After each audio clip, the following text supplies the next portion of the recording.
Panchayati Raj 73rd Constitutional Amendment Act. A three-tier structure of the Indian administration for rural development is called Panchayati Raj. The aim of the Panchayati Raj is to develop local self-governments in districts, zones, and villages. Introduction to Panchayati Raj.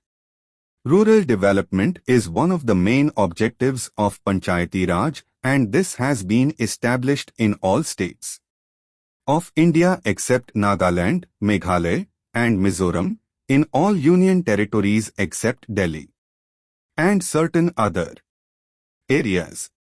These areas include a. The scheduled areas and the tribal areas in the states. B. The hill area of Manipur for which a district council exists, and C. Darjeeling district of West Bengal for which Darjeeling Gorkha Hill Council exists. Evolution of Panchayati Raj.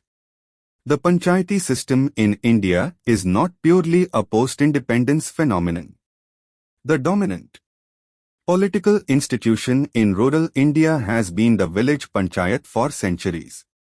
In ancient India, panchayats were usually elected councils with executive and judicial powers. Foreign domination, especially Mughal and British, and the natural and forced socio-economic changes had undermined the importance of the village panchayats. In the pre-independence period, however, the panchayats were instruments for the dominance of the upper castes over the rest of the village, which furthered the divide based on either socio-economic status or the caste hierarchy.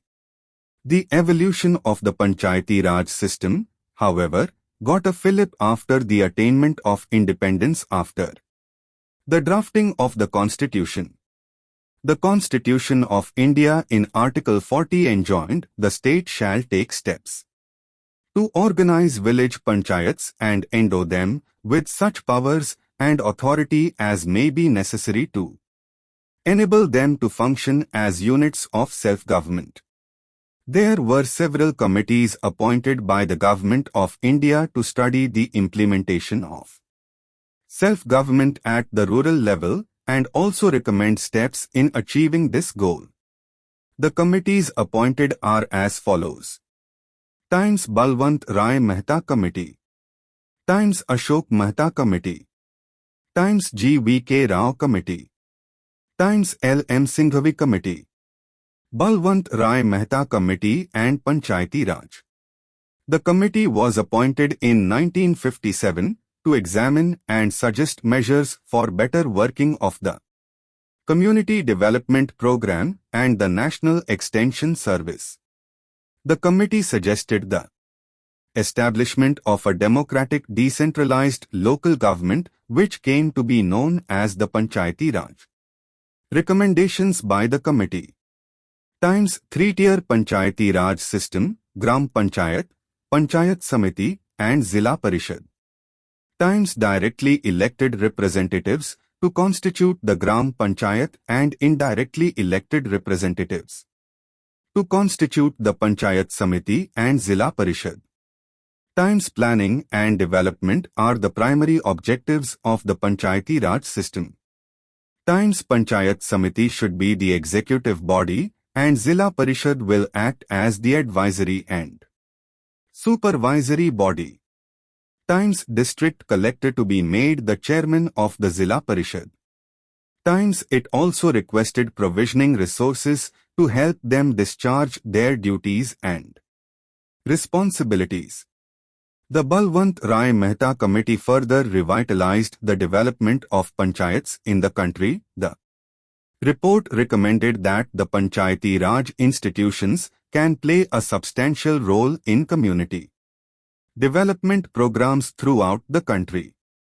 The objective of the panchayats thus was democratic decentralization through the effective participation of locals with the help of well-planned programs. Even the then Prime Minister of India, Pandit Jawaharlal Nehru, defended the panchayat system by saying, "Authority and power must be given to the people in the villages. Let us give power to the Panchayats. Ashok Mehta Committee and Panchayati Raj. The committee was appointed in 1977 to suggest measures to revive and strengthen the declining Panchayati Raj system in India.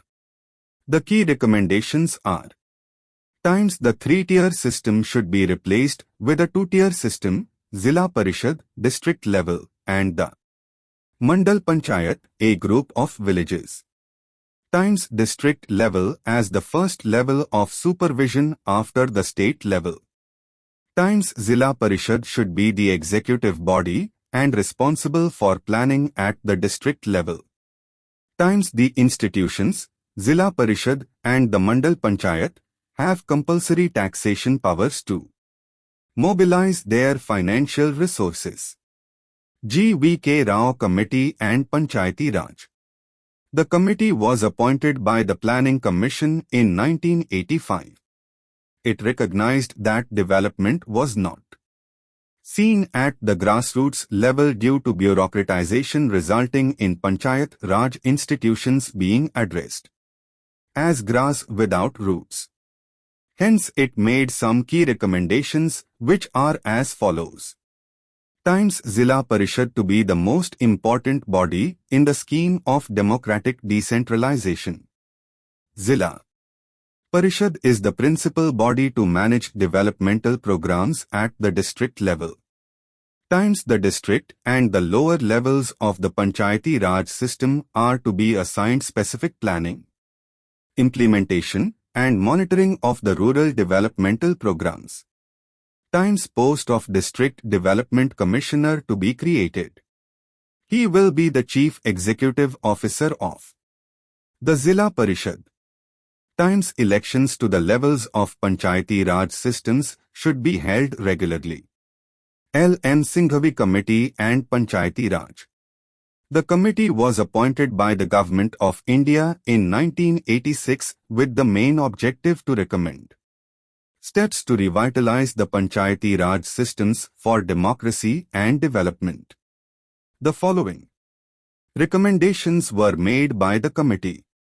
Times the committee recommended that the Panchayati Raj system should be constitutionally recognized.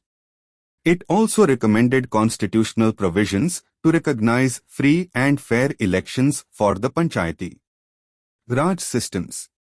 Times the committee recommended the reorganization of villages to make the Gram Panchayat more viable. Times it recommended that village panchayats should have more finances for their activities. Times judicial tribunals to be set up in each state to adjudicate matters relating to the elections to the Panchayati Raj institutions and other matters relating to their functioning. All these things further the argument that panchayats can be very effective in identifying and solving local problems involving the people in the villages in developmental activities, improving the communication between different levels at which politics operates, developing leadership skills, and in short helping the basic development in the states without making too many structural changes. Rajasthan and Andhra Pradesh were the first to adopt Panchayati Raj in 1959, other states followed them later. Though there are variations among states, there are some common features. In most of the states, for example, a three-tier structure, including panchayats at the village level, panchayat samitis at the block level, and the Zilla Parishad at the district level has been institutionalized.